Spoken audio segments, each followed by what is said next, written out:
Well, if we start with binocular visual dysfunction is a very broad term where you have issues with being able to assimilate the two information from the two channels together into a single clear perception. You might be achieving it, but it might be a lot of hard work for you. So in the background, you might be burning up concentration that you could be using on other things to maintain a single and clear perception of the world. It could create headaches, sore eyes. You can, in some cases, some people get depth perception issues, get a bit of vertigo and dizziness, extreme sort of cases. So it's basically an eye teaming issue is the simple way of looking at it, but it covers a broad range of different labels of binocular of dysfunctions of binocular vision. And you might hear convergence insufficiency, convergence excess, convergence dysfunction. There's all different names, but it's just about binocular visual system not working efficiently.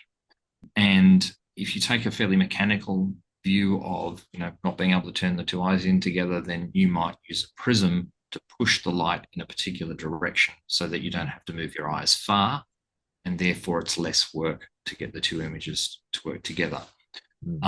And the challenge with Prism is that it's thought to be, if we remember the classic Dark Side of the Moon album, go and Google it if you're not sure. And again, Pink Floyd.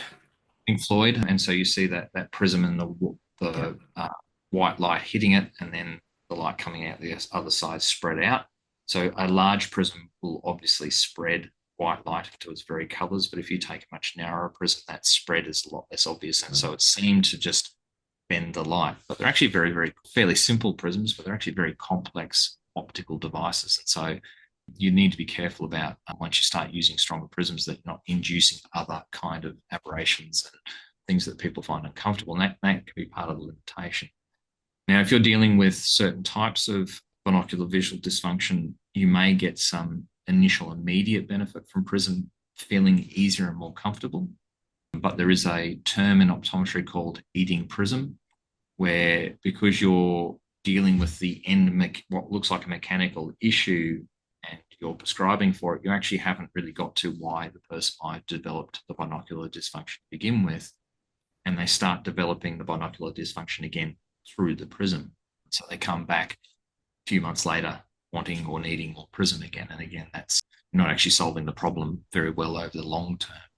And so we tend to use prisms for very specific situations. So our preference is if you are in a situation where your dysfunction's that bad, then maybe you might be a better candidate for doing some exercises or vision training and actually learning how to use your visual system better rather than just using an optical device to align the eyes. There may be situations where you have a physical restriction. So if we talk about, like we did with the occlusion, where you simply can't move your eye as well because of an actual mechanical restriction or some sort of loss of function, that's certainly where a prism can be beneficial to get someone fusing and seeing single vision again. So they certainly have a place. So like I've seen some images on Google of these prism lenses, and it is they are kind of noticeable, aren't they? They're like you can see actual like lines on the lenses if somebody was to take a close look at your glasses. Yeah, so if you want to prescribe a fairly large powered prism, they become very, actually, I'll probably have one here as an extreme example. These are flat prisms, so what we prescribe in glasses are curved. So that's what we consider a fairly large prism. Okay. And you can see how it bends the light, moves the light there. Now, if we would prescribe that in a lens, obviously it becomes quite thick.